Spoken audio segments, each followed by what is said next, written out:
Olá pessoal, professor Arcângelo aqui, vocês que se preparam para o concurso de oficial de justiça, nós vamos falar aqui de uma resolução, a 354 do ano de 2020, resolução do CNJ, Conselho Nacional de Justiça, muito importante para o concurso de oficial de justiça, Tribunal de Justiça do Estado de São Paulo 2023. Fiquem atentos quanto a essa resolução, deve cair pelo menos uma questão acerca dessa resolução. Ela é importantíssima e afeta sim o trabalho do oficial de justiça e muito. O oficial de justiça tem que ter conhecimento dessa resolução, porque estabelece, evidentemente, como são realizadas as audiências, intimações, etc., além do que o próprio Código de Processo Civil fala a esse respeito, de como se dão as realizações de audiências por videoconferência.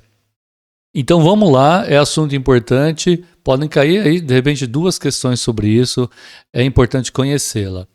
Diz o seguinte, artigo 1º, esta resolução regulamenta a realização de audiências e sessões por videoconferência e telepresenciais e a comunicação de atos processuais por meio eletrônico. Ou seja, esta resolução abrange não apenas videoconferências e sessões, mas também, comunicação dos atos processuais.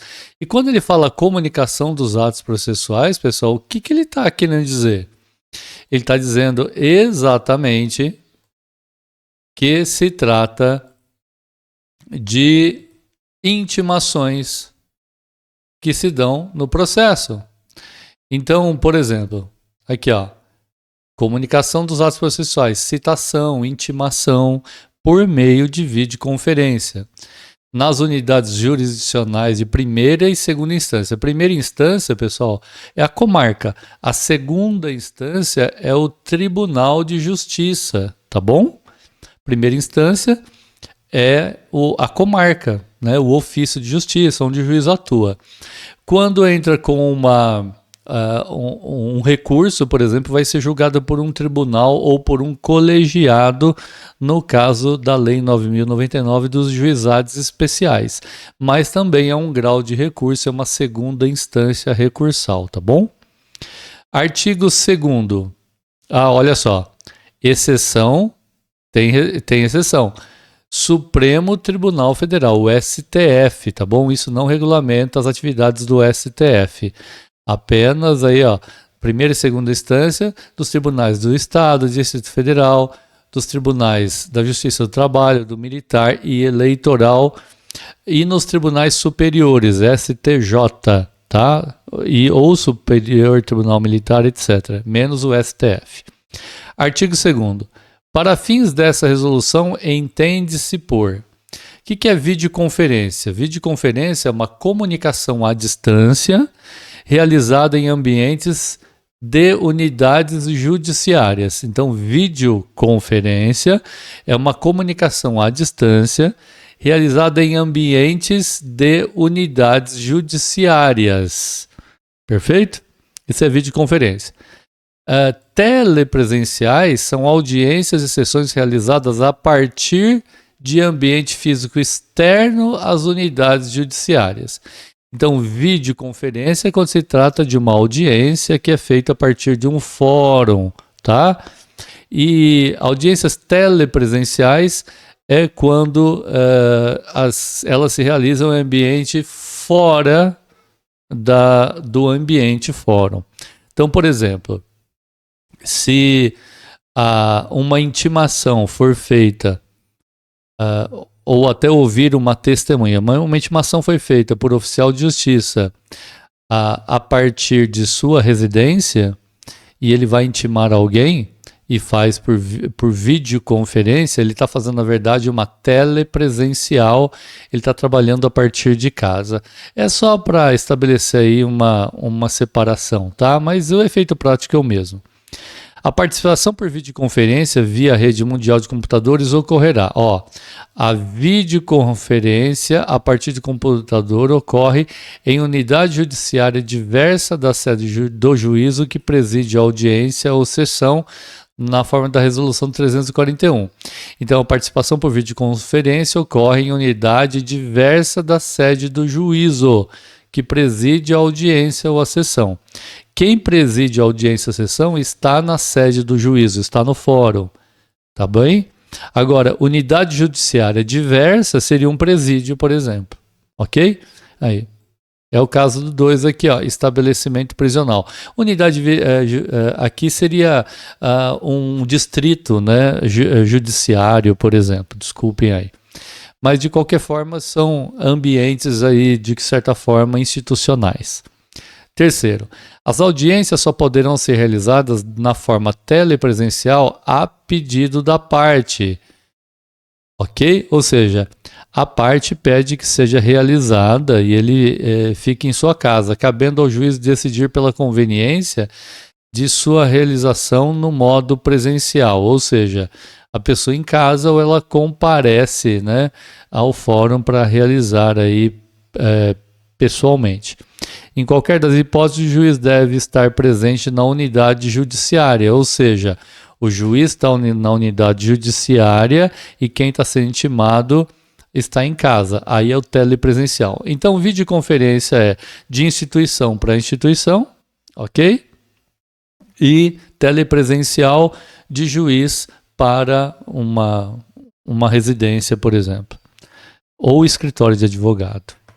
Parágrafo 1º. O juiz poderá determinar excepcionalmente de ofício, ou seja, por força da profissão dele, né, a realização de audiências telepresenciais nas seguintes hipóteses. Então, o juiz pode determinar telepresenciais em situações de urgência, porque a regra é videoconferência. A telepresencial em situação de urgência, em substituição ou designação de magistrado com sede funcional diversa, quando ele estiver substituindo, o juiz está substituindo, por exemplo, um juiz, ele pode fazer por telepresencial, ou seja, em casa, por exemplo. E terceiro, quando ele estiver realizando um mutirão ou projeto específico de processos. 4. Conciliação ou mediação no âmbito dos centros judiciários de solução de conflitos, SEJUSC. Ou seja, no caso de conciliação e mediação, ele pode determinar que sejam feitos telepresenciais. 5. A indisponibilidade temporária do foro, calamidade pública ou força maior. Ou seja, a telepresencial é quando o funcionário, o juiz, está fora do fórum. Videoconferência quando ele está na unidade judiciária. Está indisponível, porque está em reforma ou por alguma outra razão, tá? Parágrafo 2º. A oposição à telepresencial, ele quer dizer o seguinte, a oposição à realização de audiência telepresencial deve ser fundamentada, submetendo-se ao controle judicial. Ou seja, a parte que se opõe à realização de uma audiência telepresencial, quando determinada pelo juiz, ele deve fundamentar, ele vai ter que embasar essa oposição. E controle judicial o juiz tem a última palavra, evidentemente, tá bom? Artigo 4º. Salvo requerimento de apresentação espontânea, o ofendido, a testemunha, ofendido, testemunha. Desculpa, pessoal, um probleminha aqui. Então, vamos lá. Eu estou bagunçando aqui, né, pessoal? Salvo requerimento de apresentação espontânea, o ofendido, a testemunha e o perito, residentes fora da sede do juízo, ou seja, fora da cidade, né, onde se localiza o fórum, serão inquiridos e prestarão esclarecimento por videoconferência na sede do foro de seu domicílio ou no estabelecimento prisional a que estiverem recolhidos. Então, olha só, salvo requerimento de apresentação espontânea, ou seja, a parte se manifesta dizendo, eu vou comparecer ao fórum aí da cidade onde a coisa acontece. Fora isso, perito, que reside fora da sede do juízo, ok? A testemunha, certo? E o ofendido, a vítima. Então, a vítima, a testemunha e os peritos, salvo que espontaneamente eles compareçam na sede do juízo, lá no fórum, que às vezes fica em outra cidade, eles prestarão esclarecimento por videoconferência e eles vão, o ofendido, a vítima, a testemunha e o perito, eles vão se dirigir ao fórum da cidade onde eles residem e de lá, ou do presídio, se tiver recolhido num presídio, e de lá eles participam da audiência, tá certo? Perfeito, então? Isso é videoconferência ainda. Por quê? A audiência está acontecendo a partir de um fórum ou a partir de um estabelecimento prisional, enquanto que o juiz em si está lá na sua sede. Parágrafo 1º. No interesse da parte que residir distante da sede do juízo, então a parte, por exemplo, que participa do processo, ele mora longe do fórum. Então, no interesse da parte, o depoimento pessoal ou interrogatório será realizado por videoconferência na sede do foro de seu domicílio. Ou seja, a parte, lembra que no artigo 4º, ele diz assim: a vítima, a testemunha e o perito pode ser ouvido na sede do juízo ou no estabelecimento prisional? Sim. Mas e a parte? O parágrafo 1º fala da parte. A parte que faz parte de um processo, seja cível, né? A gente está falando aqui, mas é distante da sede do juízo, ele pode participar numa sede de juízo, num fórum próximo lá de onde ele reside, ou da cidade onde ele reside. Parágrafo 2º. Salvo impossibilidade técnica ou dificuldade de comunicação, deve-se evitar a expedição de carta precatória inquiritória. Ou seja, carta precatória inquiritória é assim: no passado, quando não existia audiência por videoconferência, digamos aqui a cidade A, o juiz da cidade A, ele precisou ouvir, então, uma testemunha que mora na cidade B. Ele expediu uma carta precatória, um pedido para o juiz da cidade B que intimasse aquela testemunha, por exemplo, e que ele, juiz B, ouvisse essa testemunha, certo? Isso através de uma carta precatória. Depois ele mandaria a oitiva dessa testemunha para o juiz A. Atualmente, então, a não ser que haja impossibilidade técnica total de comunicação entre os dois fóruns, ou entre o juiz e o escritório, ou seja lá o que for, onde a testemunha comparecer, fora esse caso de impossibilidade total, vai ser ouvido por videoconferência. Agora, se não tiver jeito mesmo, vai encaminhar um pedido para um outro juiz através de uma carta chamada precatória. Uma carta que um juiz, uma espécie de ofício que um juiz pede ao outro, tá? Para que realize um determinado ato. Artigo 5º. Os advogados públicos e privados e os membros do Ministério Público poderão requerer a participação própria ou de seus representados por videoconferência. Então, olha só, advogado público ou privado e membro do Ministério Público pode requerer a participação própria ou de seu representado, ou seja, o próprio advogado, o Ministério Público ou aquelas pessoas que eles estão representando, ele pode requerer que sejam ouvidos por videoconferência, tá certo? Parágrafo 1º. No interesse das partes, dos advogados públicos ou privados, membros do Ministério Público, que não atuarem frequentemente perante o juízo, o requerimento deve ser instruído, ou seja, deve conter, deve ter junto com ele cópia de documento de identidade, porque ao formular o pedido tem que saber que a pessoa existe, que quem está falando é quem está falando mesmo, né? Para que não haja aí falsidade ideológica, tá bom? Parágrafo 2º. O deferimento da participação por videoconferência depende de viabilidade técnica e de juízo de conveniência pelo magistrado. Então, o deferimento de participação por videoconferência desse artigo que a gente acabou de ver vai depender de viabilidade técnica de ser realizada a videoconferência e de conveniência. Pode ser que o juiz ache conveniente fazer isso ou não. E é ele que vai deferir, concordar com isso ou não. É ônus do requerente comparecer à sede do juízo. O que é ônus? Significa que não é o fórum, o Tribunal de Justiça que vai arcar com as despesas de transportes da ida até a sede do juízo, ao foro mais próximo, né? No caso de indeferimento ou falta de análise de requerimento de participação por videoconferência. Se o juiz não analisar o pedido, porque não deu tempo, porque ele não quis, ou porque ele indeferiu ser ouvido por videoconferência, cabe às partes arcarem com os custos de se deslocarem até o fórum para a realização da audiência, tá ok? Artigo 6º.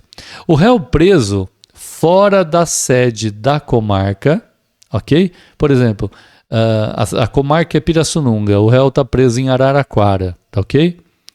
Ou em local distante da subseção judiciária, participará de audiência por videoconferência a partir do estabelecimento prisional ao qual estiver recolhido. Então, o réu preso fora da sede da comarca ou em local distante da subseção judiciária participará da audiência por videoconferência a partir do estabelecimento prisional.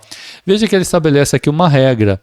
Se estiver, né, a subseção judiciária distante do estabelecimento prisional. Mas, pessoal, via de regra, para os juízes e para os estabelecimentos prisionais, todos estão distantes. Porque aqui a normatização não diz qual seria a distância. Então é muito mais prático realizar por videoconferência, tá? Então, na prática, é tudo realizado por videoconferência. Parágrafo único. A pedido da defesa, a participação do réu preso na sede da comarca ou do réu solto poderá ocorrer por videoconferência. Então, a pedido da defesa, né, o advogado vai pedir que o réu preso na sede da comarca, preso na mesma cidade, tá? Ou solto, que ele possa ocorrer por meio de videoconferência. Ou seja, a pedido da defesa, ele pode requerer que seja ouvido por videoconferência e não presencialmente na sede do juízo. 7º, a audiência telepresencial e a participação por videoconferência em audiência ou sessão observará as seguintes regras. Então, vamos lá. A audiência telepresencial, a partir de casa, por exemplo, do escritório do advogado, ou por videoconferência, que se realiza a partir de presídios ou de distritos judiciais, fóruns. Regras. 1. A oitiva telepresencial ou por videoconferência serão equiparadas às presenciais para todos os fins legais, assegurados a publicidade dos atos e as prerrogativas processuais dos advogados, dos membros do Ministério Público, de defensores públicos, partes e testemunhas. Ou seja, assegurada a ampla defesa, é assegurado tudo que a lei assegura para uma audiência presencial. As audiências telepresenciais por videoconferência assegurarão todas essas garantias legais, sejam elas de natureza penal, civil ou processual civil e penal, tá? As testemunhas, 2, serão inquiridas cada uma per si, ou seja, individualmente, uma de cada vez, de modo que umas não saibam nem ouçam os depoimentos das outras. E isso se dá em ambiente virtual, em que é liberado, né, o áudio e o vídeo para uma de cada vez, tá bom? Não é todo mundo colocado junto, não. 3. Quando o ofendido, tá, a vítima ou testemunha, manifestar desejo de depor sem a presença de uma das partes do processo na forma da legislação pertinente, a imagem poderá ser desfocada, desviada ou inabilitada, sem prejuízo da possibilidade de transferência para lobby ou ambiente virtual similar. Bem, pessoal, acontece o seguinte, é direito do réu, por exemplo, ouvir, né, ou de repente ler, mas o depoimento das pessoas que o estão acusando. Só que muitas vezes ser visto pelo autor, pelo réu, pode causar um constrangimento à testemunha, às vítimas, por exemplo.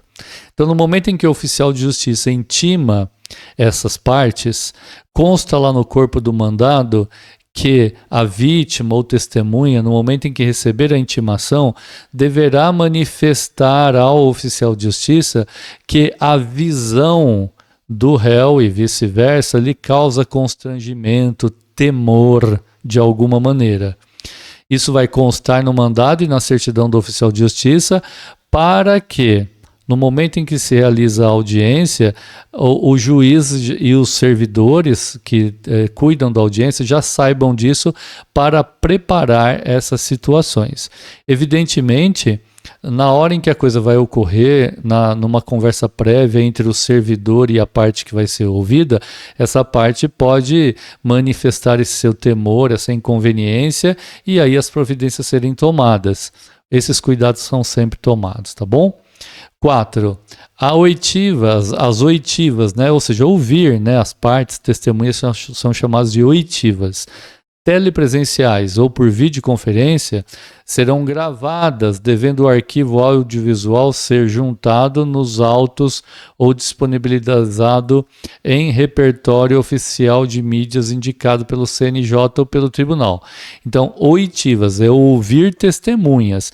Não está falando aqui da intimação que o oficial de justiça faz. O oficial de justiça não grava a intimação, citação que ele fez e não precisa juntar, basta que ele junte uma certidão de que ele tomou todas as precauções necessárias e fez a intimação, citação por videoconferência, tá ok? 5. A publicidade os atos são públicos. Presencialmente, as portas ficam abertas, a não ser em caso de segredo de justiça. Mas os atos são públicos. Então, essa publicidade dos atos não é uma questão apenas de publicar na rede de computadores, tá? Não apenas isso. Ressalvados casos de segredo de justiça, por transmissão em tempo real ou por meio hábil que possibilite o acompanhamento por terceiros estranhos ao feito, ainda que mediante a exigência de prévio cadastro. Ou seja, a publicidade será assegurada. Então, se alguém justificadamente requisitar do juiz a possibilidade de acompanhar à distância, o sistema deverá favorecer. Geralmente é um link, né, que é encaminhado a essa parte, ou esses interessados recebem esse link e eles têm acesso então às audiências, tá ok? 6. A participação em audiência telepresencial ou por videoconferência, lembrando que telepresencial envolve intimações ou realizações que são feitas da residência para o escritório, coisa assim, né? Ou do juízo para o escritório de uma das partes. Exige que a parte dos demais participantes sigam a mesma liturgia dos atos processuais presenciais, inclusive quanto às vestimentas. Veja, a participação em audiência não significa que a parte não deva portar um documento e apresentar esse documento visível através da câmera, que ela se vista adequadamente, que ela se comporte, né, que não esteja comendo no momento em que está fazendo aquilo, ou seja, que ela se porte de maneira digna, respeitosa, porque o fato de não estar fisicamente presente não significa que não esteja presente, não é? 7. A critério do juiz, em decisão fundamentada, ele vai justificar isso, poderão ser repetidos os atos processuais dos quais as partes, as testemunhas ou os advogados não tenham conseguido participar em virtude de obstáculos de natureza técnica, desde que devidamente justificado. Ou seja, a critério do juiz e fundamentado, podem ser repetidos atos, e mesmo que já tenham sido realizados, porque uma das partes não teve o acesso devido a tudo que acontecia. Não se trata apenas de falta, mas de impedimento técnico que limitou a participação, tá? A participação por videoconferência, a partir de estabelecimento prisional, quais são as regras, tá? Então, a partir de presídio. Os estabelecimentos prisionais manterão sala própria para a realização de videoconferência. Isso realmente acontece, viu? Com estrutura material, física e técnica indispensável à prática do ato e disponibilizarão pessoal habilitado à operação dos equipamentos e à segurança da audiência. Então, estabelecimento prisional. Tem lá uma salinha com áudio, com vídeo, câmera e tudo necessário para que o réu, por exemplo, ou o autor da ação, que pode estar preso, por exemplo, participe. 2. Magistrado, advogados, defensores públicos e membros do Ministério Público poderão participar na sala do estabelecimento prisional em que a pessoa privada da liberdade estiver, na sede do foro ou em ambos. Magistrado, advogados, defensores públicos e membros do Ministério Público poderão participar na sala do estabelecimento prisional em que a pessoa privada da liberdade estiver, na sede do foro ou em ambos, na sede do foro ou lá presencialmente. O juiz tomará as cautelas necessárias para assegurar a inexistência de circunstâncias ou defeitos que impeçam a manifestação livre. Ou seja, o juiz vai assegurar para que, mesmo estando lá no presídio, o réu ou o autor que esteja lá, ele tenha liberdade de comunicação e que ele não seja limitado nessa liberdade. Que ele esteja totalmente à vontade para se manifestar e transmitir a sua vontade. Quarto, lembre que aqui está falando sobre presídio, né? Videoconferência por presídio. O juiz garantirá ao réu o direito de entrevista prévia. Aqui que é entrevista prévia. Às vezes o réu nem falou com o seu advogado, nomeado pela Defensoria Pública. Então, antes de realizar a audiência, pode o réu ou até mesmo o advogado solicitar ao juiz um tempo para que privativamente seja colocado em conexão por vídeo, áudio e vídeo o réu e o seu advogado, tá bom? E isso de forma presencial, se tiverem lá presentes, ou telepresencialmente, né, ali por meio de videoconferência. Ao réu deverá ser disponibilizada a linha de comunicação direta e reservada para contato com seu defensor durante o ato, caso não esteja no mesmo ambiente. Ou seja, se o defensor não estiver lá no presídio ou onde o réu estiver, deve haver uma via de comunicação direta apenas entre o defensor e o réu, de forma que o canal de comunicação passe apenas por eles e que as outras partes não ouçam, tá? Pessoal, artigo 8º, olha só. Nos casos em que é cabível a citação e intimação pelo correio, nos casos em que é cabível a citação e intimação pelo correio, ou por oficial de justiça, ou pelo escrivão ou chefe de secretaria, o ato poderá ser cumprido por meio eletrônico. O que é meio eletrônico, pessoal? Não é a videoconferência.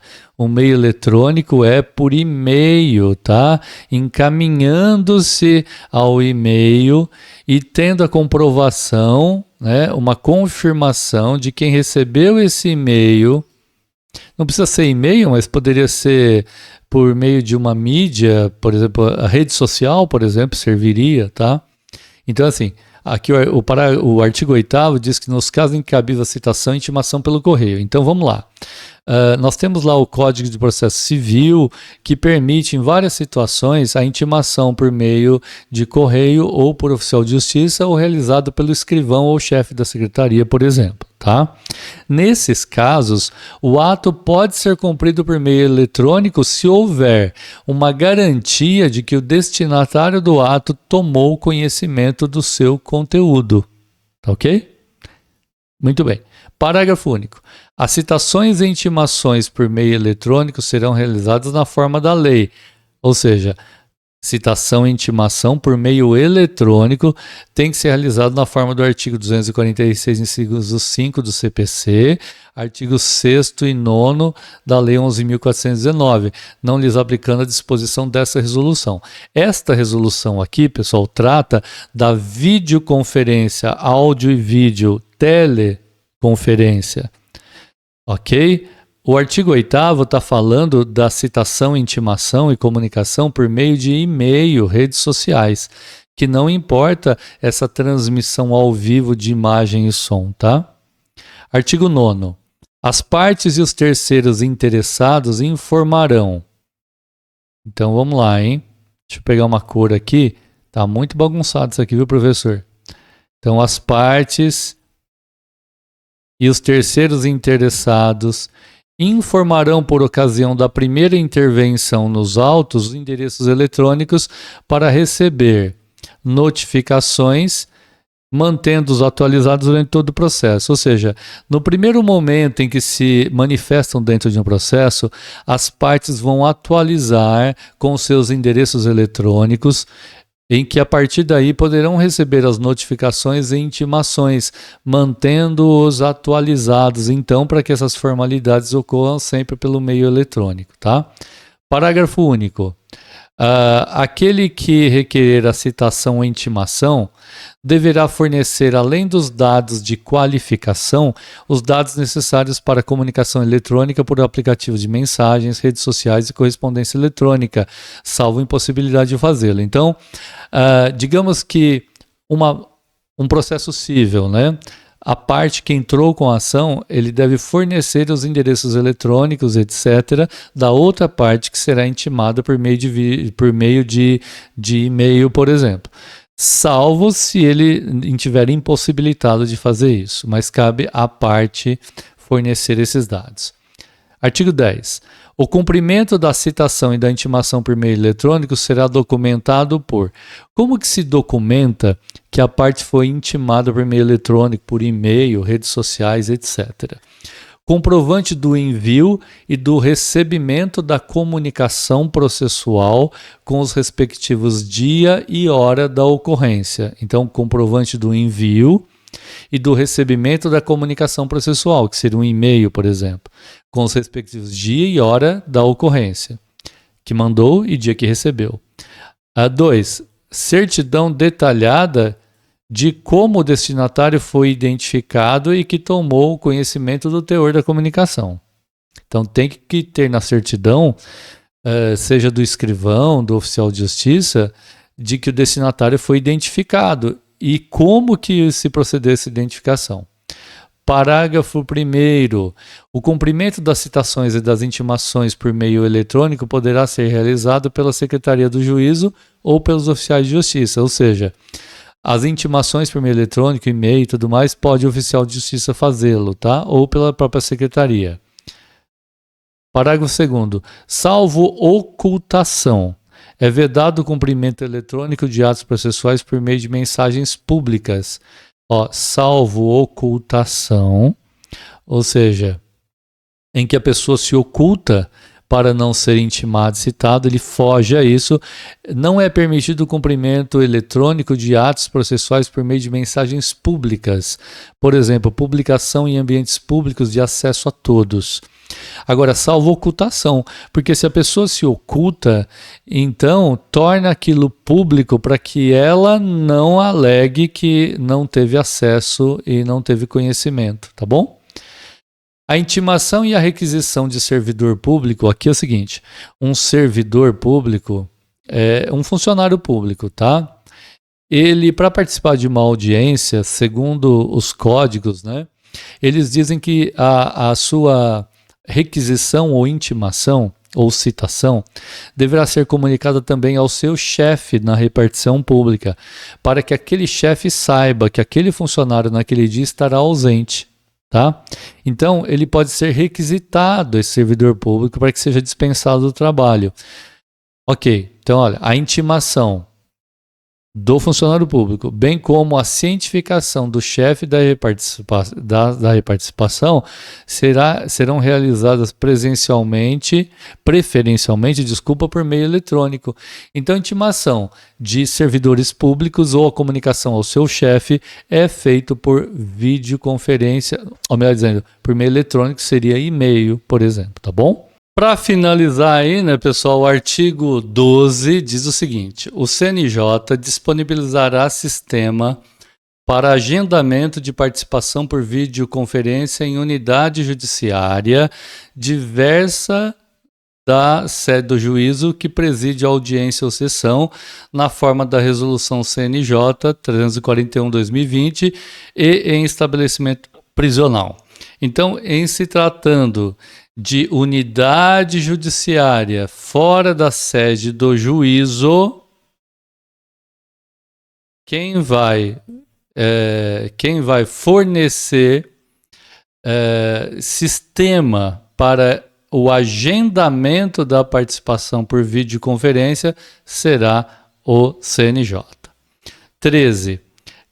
Caberá aos tribunais de justiça regulamentar a aplicação desta resolução no âmbito de sua competência e dos juízes de primeiro grau que lhes são vinculados, à exceção da Justiça do Trabalho, cuja regulamentação competirá ao Conselho Superior da Justiça do Trabalho.